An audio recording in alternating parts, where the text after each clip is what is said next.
નમસ્કાર, આપ જોઈ રહ્યા છો ન્યૂઝ ફોર ઇન્ડિયા અને હું છું આપની સાથે કુમાર બારોટ। નજર કરીએ સમાચારો પર। ઉપલેટા તાલુકાના ઢાંક ગામે આવેલ ગણપતિ મંદિરમાં ગણેશ ચતુર્થીની ઉજવણી કરવામાં આવી। રાજકોટ જિલ્લાના ઉપલેટા તાલુકાના ઢાંક ગામે લોકોના દુઃખ દૂર કરનાર સ્વયં પ્રગટ થયેલા ગણપતિ મહારાજના મહિમા અપરંપાર છે। એક અનોખા દુંદાળા દેવનું મંદિર કે જે ભક્તો પોતાના મનની વાત ટપાલ દ્વારા જણાવે છે અને પૂજારી દ્વારા દાદાને સંભળાવવામાં આવે છે અને જે લોકો દેશ વિદેશમાં રહેતા હોય છે તે લોકો માટે વિડીયો કોલથી પૂજારી દ્વારા દર્શન કરાવવામાં આવે છે અને લોકોના દુઃખ દૂર થાય છે। શુભ કાર્યની શરૂઆત ગજાનંદ ગણપતિ મહારાજની પૂજાથી થાય છે। આમ તો ગણપતિ મહારાજનો મહિમા ઘણો મોટો છે તેમ કહેવાય છે। જ્યાં જ્યાં ગણપતિ મહારાજ બિરાજમાન હોય છે ત્યાં ગામમાં આધિ વ્યાધિ ઉપાધિ ક્યારેય નથી આવતી, તેમજ તેને આગળ રાખીને શુભ કાર્ય કરવામાં આવે તો ભક્તોના કામમાં કોઈ પણ જાતનું વિઘ્ન પણ નથી આવતું। આ મંદિરની વિશેષતા એ છે કે આ મંદિરમાં સંપૂર્ણ શિવ પરિવાર બિરાજે છે। મંદિરના મેઇન ગેટની અંદર દાખલ થતાં જ દેવાધિદેવ મહાદેવના મોટા પુત્ર કાર્તિક સ્વામીજીનું મંદિર આવે છે। ત્યારબાદ એટલે દેવોના સેનાધ્યક્ષ એવા કાર્તિક સ્વામીનું મંદિર છે। ત્યારબાદ દેવાધિદેવ મહાદેવ જાગનાથ મહાદેવનું મંદિર આવે છે। ત્યારબાદ દર્શન માટેના અતિ દુર્લભ એવા સફેદ આંકડાના ગણેશજીના દર્શન થાય છે। ત્યારબાદ સુમુખાઈ ગણેશજીના દર્શન થાય છે અને ત્યારબાદ આપણે સિદ્ધિવિનાયક દર્શન અહીંની વિશેષતા શું? કોઈ પણ ભક્તો કોઈ કારણોસર અહીં ના આવી શકતા હોય તો એ પોતાની મનોવ્યથા 5 રૂપિયાનું પોસ્ટનું કવર લઈ એમાં લખે જે કાંઈ મનોકામના હોય, સંતાન ન થતા હોય, સગાઈ દીકરા દીકરી લગ્ન ન થતા હોય, લગ્ન ન થાય, સગાઈ ન થતી હોય અને આર્થિક રીતે કે શારીરિક રીતે જે કોઈ પીડા હોય એ ખરા હૃદયથી લખે અને દાદાને આપણે ચરણે ધરીને કાલાવાલા કરું છું એને શ્રદ્ધા હોય એટલે 100% કામ થાય।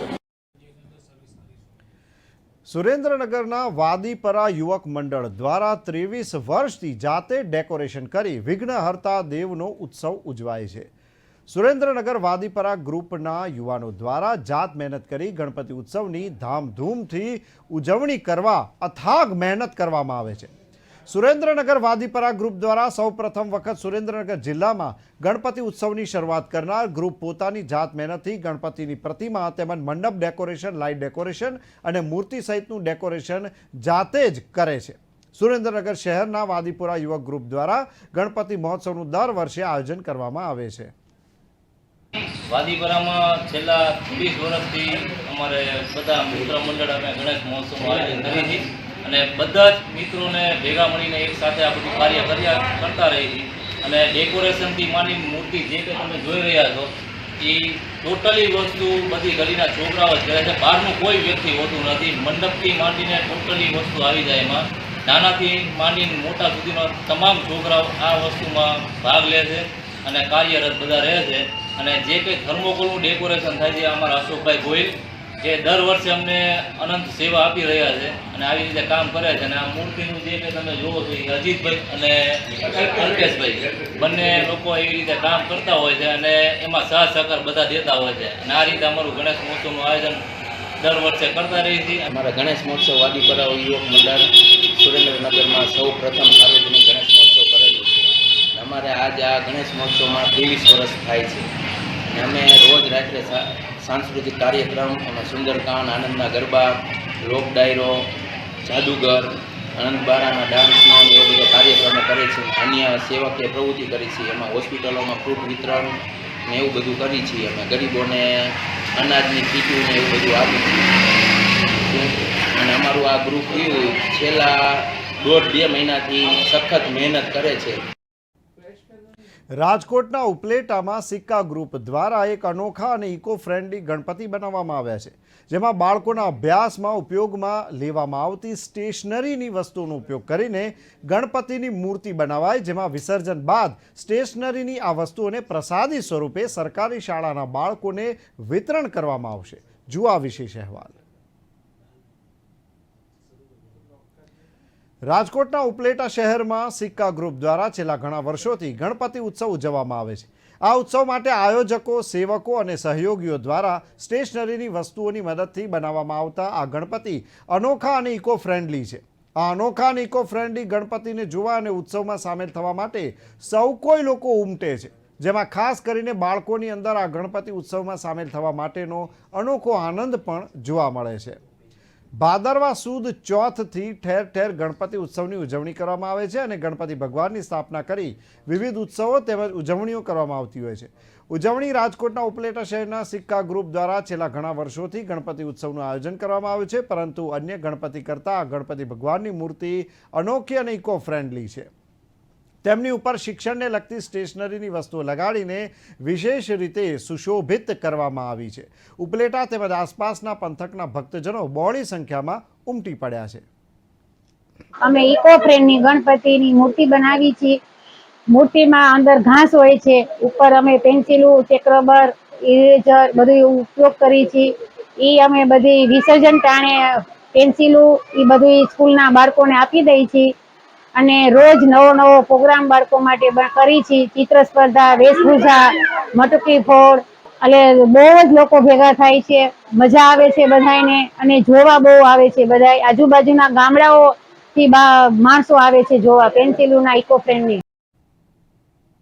અહીંયા આયોજકો દ્વારા ઉત્સવની ઉજવણી માટે જે ગણપતિની મૂર્તિ બનાવી છે તે મૂર્તિના વિસર્જન બાદ તેમાંથી નીકળતી શિક્ષણને લગતી સ્ટેશનરીની વસ્તુઓ જેમ કે પેન્સિલ, રબર તેમજ કલર સહિતની ચીજવસ્તુઓ જરૂરિયાતમંદ તેમજ ખાસ કરીને ઉપલેટા શહેર તેમજ તાલુકા વિસ્તારના સરકારી શાળાના વિદ્યાર્થીઓને પ્રસાદી સ્વરૂપે વિતરણ કરવામાં આવશે. આવું આયોજકો દ્વારા સમિતિના સેવકો અને સહયોગીઓ દ્વારા કરવામાં આવશે. ત્યારે ગણપતિ ઉત્સવમાં સામેલ થવા અને ગણપતિ દાદાના દર્શન કરવા માટે સૌ કોઈ લોકોને અને ખાસ કરીને બાળકોને સામેલ થવા આયોજકો અને સેવકો દ્વારા ખાસ આમંત્રણ આપવામાં આવ્યું છે. ઉપલેટામાં છેલ્લા 12 વર્ષથી સિક્કા ગ્રુપ દ્વારા ઇકો ફ્રેન્ડલી ગણપતિ બનાવવામાં આવે છે. ઇકો ફ્રેન્ડલી ગણપતિ અને આ ગણપતિ ઇકો ફ્રેન્ડલીની સાથે એજ્યુકેશન ફ્રેન્ડલી પણ છે. આ ગણપતિ બનાવવા માટે પહેલા ઘાસની મૂર્તિ બનાવવામાં આવે છે. આ ઘાસની મૂર્તિને એજ્યુકેશનની જે મટીરિયલ હોય છે બધું એ બધાથી સજાવવામાં આવે છે. એમાં સંચા, રબર, સ્કેચ પેન, બોલ પેન, પેન્સિલ, ફૂટપટ્ટી આવી બધી વસ્તુઓથી ગણપતિને સજાવવામાં આવે છે અને 9 દિવસ સુધી આ કાર્યક્રમો ચાલે છે. એમાં બાળકો માટે અલગ અલગ સ્પર્ધાઓ રાખવામાં આવે છે, જેમાં ચિત્ર સ્પર્ધા, ડાન્સ સ્પર્ધા છે, આર્ટિસ્ટ કોમ્પિટિશન છે, વેશભૂષા છે, આવી અલગ અલગ સ્પર્ધાઓ રાખવામાં આવે છે. અને વિસર્જન વખતે આ ગણપતિમાંથી બધી વસ્તુઓ કાઢી લઈ અને જરૂરિયાતમંદ બાળકો સુધી આ પહોંચાડવામાં આવે છે. ખાસ કરીને આ બાળકો પ્રસાદી રૂપે આ બધી વસ્તુઓ સરકારી શાળાના બાળકો સુધી પહોંચાડવામાં આવે છે. પેલા ઉપલેટા શહેરની શાળાઓમાં આ વસ્તુઓ પહોંચાડવામાં આવતી હતી અને હવે ઉપલેટા તાલુકાની શાળાઓ સુધી પણ આ વસ્તુઓ પહોંચાડવામાં આવે છે. છેલ્લા 12 વર્ષમાં અત્યાર સુધી વધુમાં વધુ 70,000થી પણ વધારે વસ્તુઓ સરકારી શાળાના બાળકો સુધી અમે પહોંચાડી શક્યા છીએ. ઉપલેટાના સિક્કા ગ્રુપ દ્વારા આયોજિત આ ગણપતિ ઉત્સવમાં ઉત્સવ દરમિયાન રોજ વિવિધ કાર્યક્રમો યોજવામાં આવે છે, જેમાં બાળકો માટે ખાસ કરીને મટકી ફોડ સ્પર્ધા, આરતીની ડીશ બનાવવાની સ્પર્ધા, ચિત્ર સ્પર્ધા સહિતની સ્પર્ધાઓનું આયોજન કરવામાં આવે છે. આ સાથે અહીંયા ઉત્સવ દરમિયાન સત્યનારાયણ ભગવાનની કથા, અમરનાથ શિવલિંગના દર્શન, ભજન કીર્તન સહિતના અનેક ધાર્મિક આયોજન પણ વિશેષ રીતે કરવામાં આવે છે. આ ઉત્સવના તમામ દિવસો દરમિયાન ઉપલેટા શહેર તેમજ આસપાસના વિસ્તારોના ભક્તજનો અને શ્રદ્ધાળુઓ ખાસ કરીને બાળકો આ ગણપતિ દાદાના દર્શન કરવા માટે ઉમટી પડે છે. ભાવનગર જિલ્લાના છોટે કાશી એવા સિંહપુર અને હાલ રૂપકડા નામથી ઓળખાતું સિહોર ખાતે માં સંત અમ્મા રાધા માતા સાલાણી વરસી મનાવવામાં આવેલ. તે નિમિત્તે વહેલી સવારે 4 વાગે કથા કીર્તન સાથે વિવિધ ધાર્મિક કાર્યક્રમો પણ યોજાયા હતા, જેમાં સવારથી સાંજ સુધી ત્રિદિવસીય અખંડ પાથ સાહેબ, કથા કીર્તન, ભોગ સાહેબ તેમજ સમસ્ત ગુજરાતમાંથી આવતા આશરે 4,500થી 5,000 શ્રદ્ધાળુઓ માટે સુંદર લંગર પ્રસાદનું આયોજન પણ સિંધી સમાજના પ્રમુખ શ્રી ગોરધનમલ ચાવડાના માર્ગદર્શન હેઠળ સમાજના આગેવાનો, મહાનુભાવો, સમાજ શ્રેષ્ઠીઓ, વડીલો, માતાઓ, બહેનો, યુવાનો તેમજ બહેનો સહિત આ કાર્યક્રમમાં સફળતાપૂર્વક તેમજ સમસ્ત સિંધી સમાજ પરિવારના સાથ સહકારથી સફળ બનાવવામાં આવેલ. ગણેશ મહોત્સવના પ્રથમ આરતીમાં રાત્રિના સમયે જ લાઇટ બંધ થતાં શહેરના નાગરિકોમાં આક્રોશ જોવા મળ્યો. કપડવંજના નાગરિકોનો MGVCL કચેરીએ હલ્લાબોલ જોવા મળ્યો હતો. કપડવંજ MGVCL ડેપ્યુટી એન્જિનિયર સાહેબની મુલાકાતમાં વિદ્યુત પુરવઠો ખોરવાયની માહિતીમાં ડેપ્યુટી એન્જિનિયર કાપડિયા સાહેબે જણાવ્યું કે મધ્ય ગુજરાત વીજ કંપની લિમિટેડમાં જ્યારે લાઇન ફોલ્ટ થયો ત્યારે જુનિયર એન્જિનિયર તેમજ કર્મચારીઓને લાઇન ઉપર મોકલેલા હતા. પ્રજાની સલામતીના ભાગરૂપે કોઈપણ જાતનો અનિચ્છનીય બનાવ ન બને અને ઝડપથી લાઇન ચાલુ થાય તેવા પ્રયત્નો કરાયા હતા. રાત્રે 8 વાગે લાઇટ બંધ હતી તે રાત્રે 1:30 વાગ્યા સુધીમાં ફોલ્ટ દૂર કરીને લાઇન ચાલુ કરી દેવામાં આવી હતી. હાલ સવારે જાતે લાઇન ઉપર આવેલો છું અને હાલના સંજોગોમાં લાઇન રાબેતા મુજબ શરૂ કરી કપડવંજની જનતા વીજ પુરવઠો યથાવત પૂરો પાડવામાં આવી રહ્યો છે. મધ્ય ગુજરાત વીજ કંપની લિમિટેડમાં જ્યારે લાઇન ફોલ્ટ થયો ત્યારે મેં મારા કર્મચારીઓ તથા જુનિયર એન્જિનિયરોને તમામને લાઇન પર મોકલેલા હતા. તેમજ તે લોકો સલામતીના ભાગરૂપે કોઈપણ જાતનો બનાવ ના બને, અનિચ્છનીય બનાવ ના બને, તેમજ લાઇન ઝડપી ચાલુ થાય તેવા પ્રયત્નો કરેલ હતા.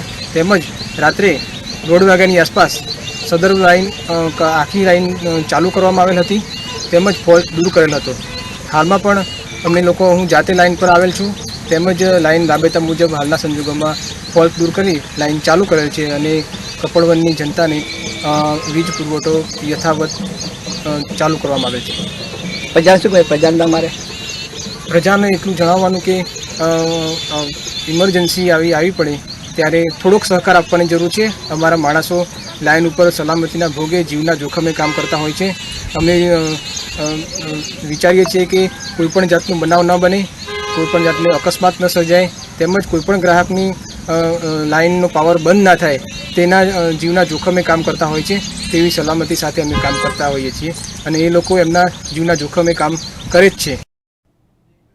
ભાદરવા મહિનામાં અને ભાદરવી પૂનમની ખૂબ જ મહત્વ હોય છે ત્યારે અંબાજી પગપાળા જતા શ્રદ્ધાળુઓ માટે અને અંબાજીમાં ભવ્ય મેળો પણ હોય છે. ત્યારે મહેમદાવાદથી લઈને અમદાવાદ તરફ જતા રોડ ઉપર મોટી સંખ્યામાં ભક્તોની જનમેદની જય અંબેના જય જયકાર સાથે પગપાળા દૂર દૂરથી શંખો તેમજ મનમોહક રથની અંદર માને બિરાજમાન કરીને પગપાળા જતા શ્રદ્ધાળુ ભક્તોને આવતા જતા વાહન ચાલકો પણ જય અંબે કહેતા જાય છે. ભાદરવા મહિનામાં આવતી ભાદરવી પૂનમનું ખૂબ જ મહત્વ છે ત્યારે દૂર દૂરથી લોકો માના દર્શનાર્થે પગપાળા અંબાજી જતા હોય છે. તેમાં અનેકની બાધા પણ હોય છે ત્યારે અમુક માને મળવા તેમજ તેમના દર્શનાર્થે નિરંતર દર વર્ષે નિયમિત પગપાળા જતા હોય છે. આજે મહેમદાવાદથી અમદાવાદ જતા રોડ ઉપર મહેમદાબાદ ભાથીજી પડિયાના ખોડિયાર ગ્રુપ તરફથી લગભગ 40થી 50 માઈ ભક્તોનો સંઘ, આણંદ જિલ્લાના પેટલાદ તાલુકાના માણદ ગામથી નીકળેલ સંઘ, રાણીપુરાથી નીકળેલ સંઘ, જંબુસરથી અંબાજી જતા અનેક સંઘો દૂરથી માના દર્શનાર્થે હજારોની અને લાખોની માત્રામાં પગપાળા જતા હોય છે અને આ વખતે મંદિર પ્રશાસન દ્વારા પણ લાખોની માત્રામાં પ્રસાદ પણ બનાવવામાં આવ્યો છે. અમે અમદાવાદથી અમદાવાદ જતા રોડ પર છે અને હાલમાં અંબાજીની અંદર અમે સોશિયલ મીડિયામાં જોવો છો કે લાખોની મેદનીની અંદર આજે પબ્લિક પગપાળા જઈ રહી છે. માતાજી એટલી અમારી શ્રદ્ધા છે અને લોકોને માતાજી એટલી શક્તિ આપે છે કે લોકો દૂર દૂરથી આ રીતના પગપાળા જાય છે અને કહેવાય છે કે તે સતત 5 થી 6 દિવસથી 7 દિવસ મેળો ભરાશે. એ મેળાની અંદર પણ લાખોની અંદર સંખ્યા આવશે. એના માટે અંબાજી મંદિર પ્રશાસન દ્વારા પણ વિશેષ વ્યવસ્થા કરવામાં આવી છે. તો આપણી પાસે હાલ આપણે મહેમદાવાદ અને સિદ્ધિવિનાયક દેવસ્થાનની વચ્ચે જોઈ શકો મોટી માત્રાની અંદર ભક્તો પગપાળા જઈ રહ્યા છે જય અંબે જયંતભાઈના નાદ સાથે. તો આપણી પાસે પણ એક આ સંઘ છે જે અહીંથી અંબાજી જઈ રહ્યા છે. તો આપણે એમને પૂછવાની કોશિશ કરીશું કે તેઓ ક્યાંથી જઈ રહ્યા છે, ક્યાં જઈ રહ્યા છે, કેટલું અંતર કાપે છે અને કેમ આ પગપાળા સંઘ જઈ રહ્યા છે. શું નામ છે આપણું? આજે કયા ગામથી નીકળે છે ને ક્યાં જાય છે? અમદાવાદથી અમે નીકળે છે. અંબાજી 5 દિવસની ગણતરીમાં છે, 5-6 દિવસની. તમે કેટલા વર્ષથી આ રીતના પગપાળા માતાજીના દરબારમાં લાવો છો? આજે 6ઠું વર્ષ છે. તો તમે જે આ પગપાળા પ્રવાસ કરી રહ્યા છો માતાજીની ધામમાં જવા માટે અંબાજી કેટલા અંદર 25-26 જણ. અમે છેલ્લા 6 વર્ષથી જઈ રહ્યા છીએ. રસ્તામાં કોઈ તકલીફ પડે છે આપને? ના ના કોઈ તકલીફ. કેટલું અંતર રોજનું કાપતા હશો? અત્યારે અમારો અંદાજ છે પહેલા દિવસ છે એટલે અમે 70 થી 60 કાપશું ચિલોડા લગી, પછી બીજા દિવસે ઘટી જાય. રસ્તામાં તમે જ્યાં જ્યાં નાઇટ વોક કરતા હોય અથવા તો દિવસ દરમિયાન જતા હોય તો સેવાકીય કાર્ય ગયા વર્ષે નથી કેમ, આ વર્ષે કેમ છે એમ કહેવામાં આવે છે. પગપાળા જઈ રહ્યા છો બરાબર છે, તો આમાં કોઈની માનતા હોય છે કે કંઈ કેમ જતા હોય? માનતા બી અમુક માનતા બી હોય, અમુક આવતા હોય, માતાની શ્રદ્ધા હોય, અમુક એવી રીતે અલગ અલગ રીતે આવતા હોય. મારે પહેલા વર્ષ હતા પણ આગળ આ સાલથી હું એને એમ કહું છું કે મનથી જઉં છું એમ. તમે પોઝિટિવ અમુક કેમ હોય તો અમે જમી લઈએ, અમુક કેમ ના હોય તો પછી અમે હોટલમાં જમી લઈએ.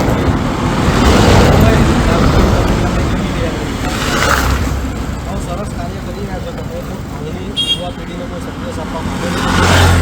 કેવો સંદેશ છે કે ભાઈ તમે જે આ સત્કાર્ય કરી રહ્યા છો, આ ઉંમરની અંદર લોકો વ્યસને ચડતા હોય છે, જલસા કરતા હોય છે, જેવા ઘણું બધું એવું સાંભળવા મળે છે બરાબર. તો એ રીતના જે તમે આ સાફ કાર્ય કરી રહ્યા છો એ યુવાનોને સંદેશ આપવા માંગો છો?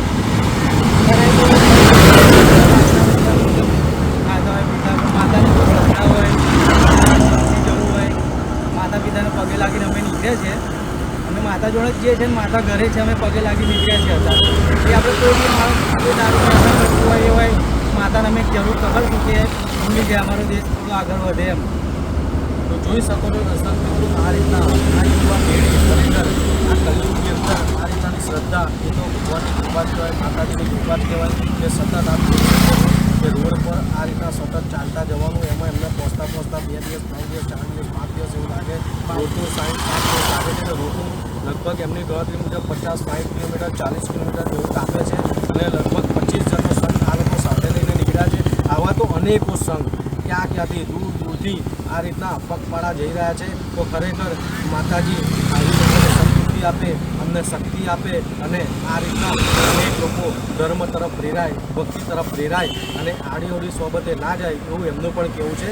આ રીતના અનેક લોકો જે પગપાળા સંઘમાં જઈ રહ્યા છે, તો આ મહેમદાવાદથી અંબાજી પણ આ એક સંઘ જઈ રહ્યો છે. આપણે એમની મુલાકાત લીધી છે.